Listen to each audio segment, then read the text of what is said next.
जलसरपुर सेवा समवायर समस्त चाषी भाई भूमि मानक नववर्षर अभिनंदन।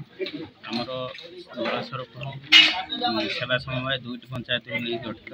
ये 545 जन लोक पंजीकृत कर धान ऑनलाइन धान किणा आज आमर शुभारंभ है।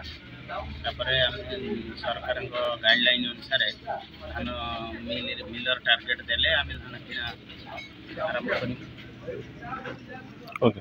सेवा समवाय समिति संपादक आमर 2000 KMS 2023-24 आमर 540 जन चाषी 545 जन चाषी आमर धान सरकारी मंडी देवाई पंजीकरण कर सरकार टार्गेट आमको दे सारे। आमर खूब शीघ्र चाषी मान जिते शीघ्र धान आणवे आम किणापी प्रस्तुत अच्छु।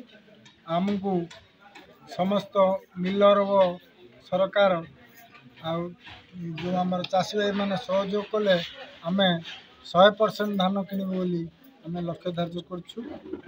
परिचालना परिषद बोर्ड आमर कर्मचारी समस्ते एकत्रित होई कृषि और कृषकर उन्नति आम आज नववर्षर संकल्पबद्ध और समस्ते चाषी केमती सरकारी मंडी में धान दे पारे से आम सर्वदा चेष्टित आम 100% सेवा जोगे देवाई आम प्रस्तुत। छटनी सरकारी हिसाब आमर किसी ना आमर के जो आमर धान जो FAQ मान धान आवश्यक आम चाषी मान को अनुरोध करछु समस्त FAQ मानर धान आनिकी सरकारी मूल्य रे धार्य रेट पाइबे कौन माने असुविधा नहीं।